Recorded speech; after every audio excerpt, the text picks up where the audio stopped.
मनीष सिसोदिया का दावा 24 घंटे में जेल से बाहर आएंगे अरविंद केजरीवाल।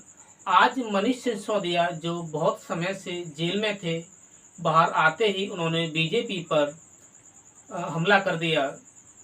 उन्होंने कहा, अगर कश्मीर से कन्याकुमारी तक अगर चाय के ढाबे पर अगर 10 लोगों से पूछा जाए कि अरविंद केजरीवाल कौन है, उनका उत्तर आता है दिल्ली में काम बड़ा शानदार कर रहा है, ईमानदार भी है। केजरीवाल जी का नाम आज ईमानदारी का प्रतीक बन गया है।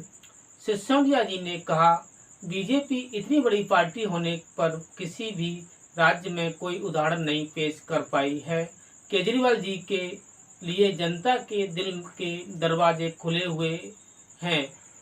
केजरीवाल जी को जेल में तो बंद कर सकते हैं, जनता के दिल के दरवाजे नहीं बंद कर सकते। सिसोदिया 17 महीने बाद जेल से बाहर आए, उन्होंने क्या कुछ कहा, जरा सुनिए। ये ईडी और सीबीआई का ताना बाना इसलिए नहीं बुना गया कि कोई बेईमानी हो गई है।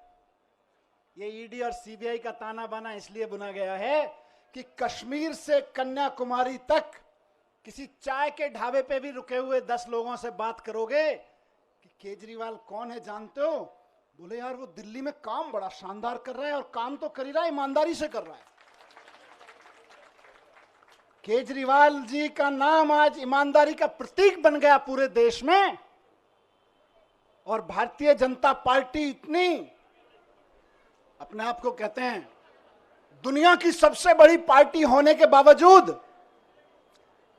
एक राज्य में एक उदाहरण नहीं पेश कर पाई कि उस राज्य में काम ईमानदारी से हो रहा है और काम हो रहा है।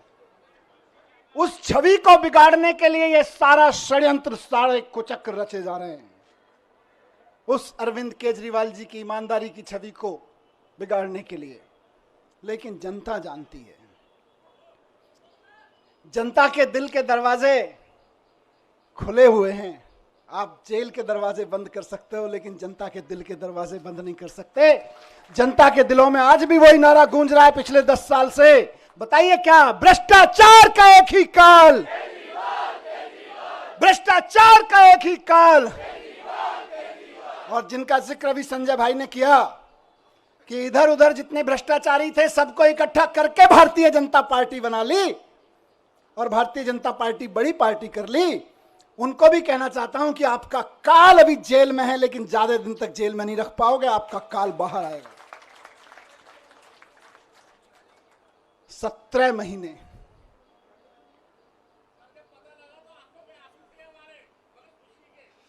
ये आंसुओं, इन आंसुओं ने ही मुझे ताकत दी है 17 महीने जेल में। मैं जब राजघाट पे आपसे बात करके गया था तो कह के गया था शायद 7-8 महीने लगेंगे। मुझे उम्मीद थी कि 7-8 महीने में न्याय मिल जाएगा, लेकिन कोई बात नहीं, 17 महीने लग गए। 17 महीने लग गए, लेकिन जीत सच्चाई की हुई है, जीत ईमानदारी की हुई है। इसीलिए कहते हैं कि भगवान के घर पे देर है लेकिन अंधेर नहीं है। भगवान के घर पे देर हो सकती है लेकिन अंधेर नहीं हो सकती है। इनकी तो बड़ी कोशिशें करी इन्होंने, संजय भाई के ऊपर, मेरे ऊपर, अरविंद जी के ऊपर, पार्टी के और नेताओं के ऊपर। देश के सख्त से सख्त कानूनों की सख्त से सख्त धाराएं लगा के इनको बंद कर दो झूठे सच्चे केस में, और ऐसी ऐसी धाराएं लगा दो जो दुनिया भर में आतंकवादियों के ऊपर लगाई जाती हैं। ऐसी ऐसी कानूनों की धाराएं लगा दो जो दुनिया में ड्रग माफिया के ऊपर लगाई जाती हैं।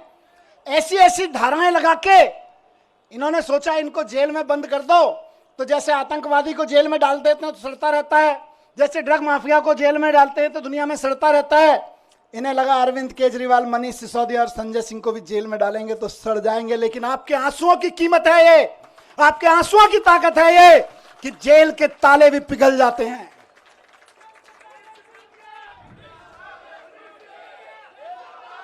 एक ही चीज कहूंगा, कल सुबह मैं बैठा था कि सारी दुनिया की सारी बुरी ताकतें भी इकट्ठी हो जाए ना, तो जो सच्चाई के रास्ते पे चलता है उसका साथ भगवान देता है।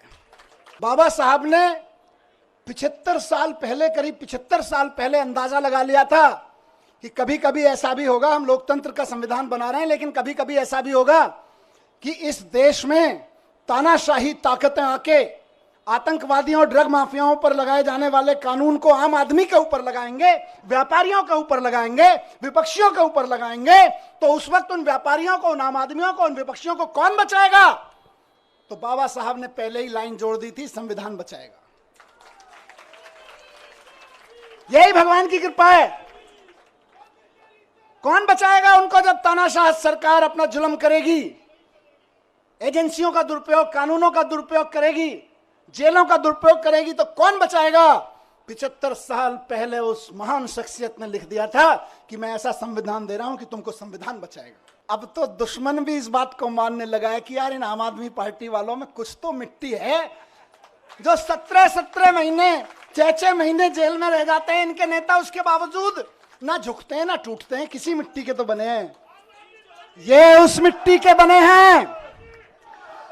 मैं बताता हूं, ये उस मिट्टी के बने हैं भारतीय जनता पार्टी वालों, जिस मिट्टी पर भगत सिंह का पसीना की बूंदें गिरी हुई हैं, जिस मिट्टी पे गांधी ने गोली खाई थी, जिस मिट्टी पे भगत सिंह के पसीने की बूंदें गिरी हुई हैं, जिस मिट्टी पे खड़े होकर बाबा साहब ने तुम्हारी जैसी लोगों की ताकतों के, उस वक्त की ताकतों के जुल्म झेले थे, उस मिट्टी से ये बने हुए हैं। इनको तुम्हारी तोता मैना क्या तोड़ पाएंगे?